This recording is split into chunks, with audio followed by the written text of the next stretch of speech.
Tinay, ayan, dito pa rin kami sa location kung saan ko iniwan yung motor ko. So, nagtanong-tanong kami dito, sabi 6 nandito pa yung motor ko sa side nung bahay na yun na iniwanan ko. So, madami na po kami natanungan, sabi mga 6, around 6, nandiyan pa yung motor. So, may natanongin din kami, around 8 wala na yung motor. So, sana ma-recover natin at sana may makapansin. Diba?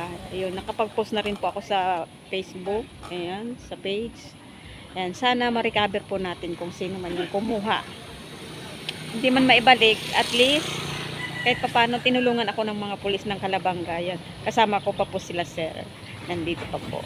Nagtatanong-tanong pa rin. Hindi pa nila ako iniiwanan dito. So, thankful tayo dahil kahit paano po, may concern, concern na pulis para damayan tayo at tulungan paghanap ng motor na nawawala. Ayan. So, may kasalanan rin po ako. Ayan. Hindi natin masisisi kung nawala man yun. Ayan. Wala na tayong dapat sisihin. Ayan. So, hindi ko man po makuha. At least, natulungan po ako ng pulis. Sinamahan ako dito para magtanong-tanong. So, nakakasad lang dahil yun lang po ang meron ako para anon ko sa mga anak ko na pag nag-service ko, pag hatid sundo, service ko sa paghanap buhay, 'di ba? So bigla lang mawawala. So masakit na mawalan ng isang bagay, 'di ba?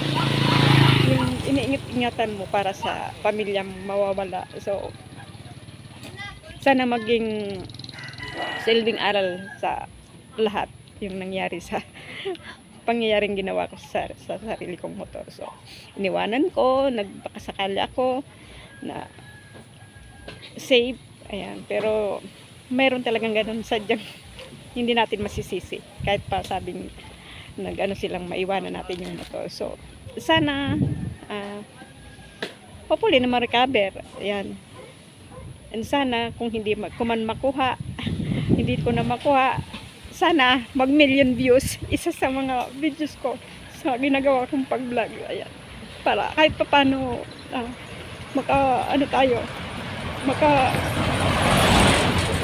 kuha ulit ako ng service para sa pamilya ko. Ayan. Kasi di ba? Solo parent tayo. Tapos yun lang po ang tanging mayroon ako para sa pamilya ko, para kahit paano matulungan ko sila. Sana may makapansin at makapag-report na makapansin doon sa motor ko. Sana mapansin nyo yung motor ko na may nagila, ayan, para kahit paano po maibalik sa akin. Yun lang po ang mayroon ako, mga kamay tinay. Yun po ginagamit ko sa pupunta sa pag-vlog ko, ayan. Ginagamit ko para hatid sundo sa mga anak ko, ayan. Sana ma-recover or mapansin na may kumuha, ayan. Sabi ko nga po, kahit hindi ko makukuha, ayan, sana magsilbing aral yun. Sana, yan, hindi man po natin makuha, admit po natin na claim it na makapag-million views po tayo para mapalitan po natin yung nawalang yung motor na yun. Diba? Kasi 3 years ko din po yung pinaghirapan na hulog-hulugan. Ayan. So mga kamay tinay, thank you sa pa-share po ng video. Ayan, pa-share po ng video. Sana may makapansin.